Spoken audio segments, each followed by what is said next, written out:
Hey guys, welcome to my channel. Today I'm going to be doing a lavender base look. I'm also going to show you two different lip colors, so if you're like, ugh, orange lips, don't worry, there's another option as well. So if you'd like to see how I created this eye look, then just keep watching.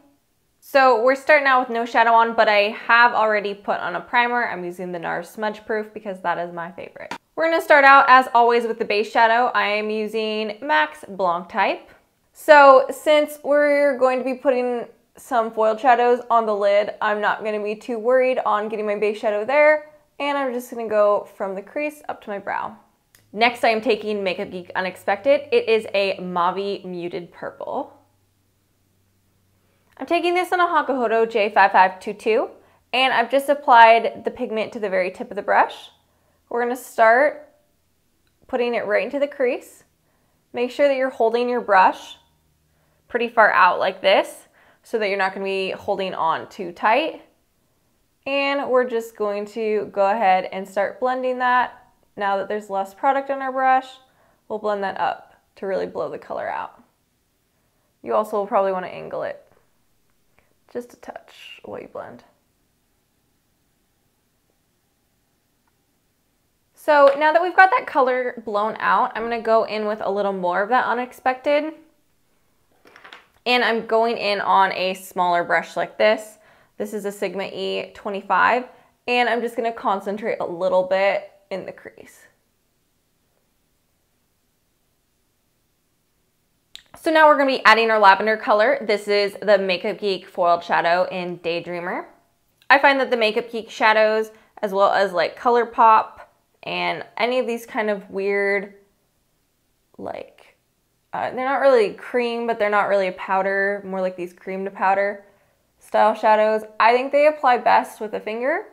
So I'm just going in with my ring finger and just starting to pat that all over my lid.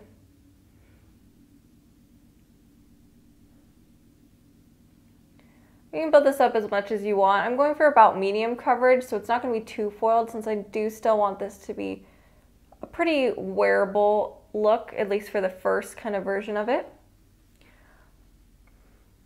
So now I'm taking a Sigma Exact Blend E32, and I am just going to blend the very edges of the shadow. So as you can see, just kind of little circles. So just to add a little more dimension to our eyeshadow, we're going to go in with Makeup Geek Foiled Shadow in Whimsical. This is a pale kind of pinky lilac color.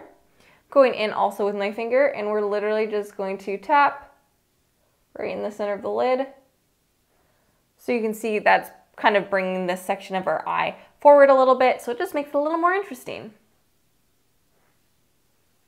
You could go ham on that, but I don't really want this to look like a halo eye, so I'm not going to today.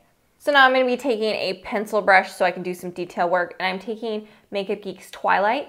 This is rather similar to Unexpected, as you can see, but Twilight's a little more taupey than kind of that mauve color. A lot of people don't feel comfortable with the mauve underneath their eyes, so that's why I opted for this color. So take a little bit on your pencil brush and just run that along the lower lash line. At this point, I'm going to go ahead and highlight. I'm using MAC Mylar. This is an off-white satin finished shadow, and I'm using a MAC 239 to apply it.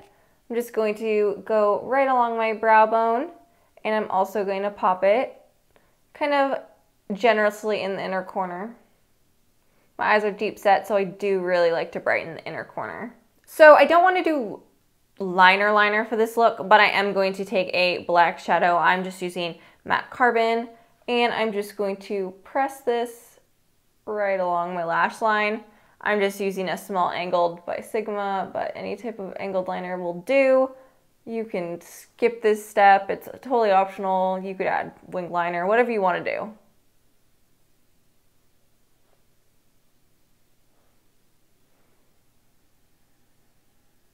So I am going to use a little bit of the Kat Von D Trooper liner just because I'm going to add some lashes. And I am going to take a little bit of Brune by MAC. And I'm taking that just on an angled brush as well. And just using that to line the lower lash line slightly. This is just because I know there's a lot of people that don't like putting purpley colors in this area because it can make you look sick. That is true, so adding a little bit of a brown or a black along the lash line will help kind of distance the eye, your eyeball, from the actual purpley shadow. This also works with red if you want to wear a red shadow and you don't know how. So off camera, I'm just going to give my eyelashes a curl and add some mascara. I do want to amp up my inner corner highlight a little bit, so I'm going to use Gorgeous Gardenia by Strobe Cosmetics. I'm using a Sigma E36 just to apply that right to the inner corner and also right under this tear duct area. All right, so this is what it looks like with some lashes on. I have on Velour's Wispy Sweet Nothings. All right, so now I'm just gonna show you how I'm gonna finish the face. I already have my contour and highlight on, as well as my brows, obviously. So you kind of have two options when you're going for lavender. You can go for something that's going to be very similar to lavender, or you can go to something that's a little more of a complement. So I'll show you two lip options. So this is a great option if you're not too into color and you want this to be really wearable. You can go for something like this. This is Max Faux. So it's a muted kind of pinky mauve color. So similar to Unexpected, but a little more on the pink side, so definitely wearable. All right, so this is Makeup Forever's N41. If you want to go for something that's a little more on the peach side, it's not going to obviously be like the same as your lavender color, but it complements it nicely. So this is a way if you want something that's a little more punchy against the lavender rather than have it be so similar. But again, that's totally up to you. This is the color I'm going to be wearing this look with, and I'm going to go with MAC Peaches as my blush.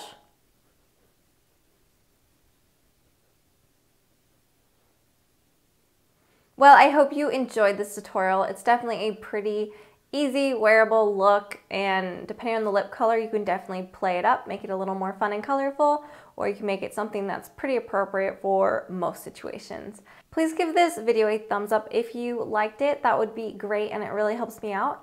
I'd also love to hear your thoughts if you like this kind of style video where I talk a little bit, but I'm not like talking forever, trying to keep the length of the video down, or if you prefer voiceovers, or you like it if I talk through, but they're a little more in depth rather than having me cut between so that you're not obviously watching me blend my eyeshadow for 5 minutes. I'd love to hear your opinions on that, and also what type of videos you would like to see next time, and I hope to see you guys on the next video.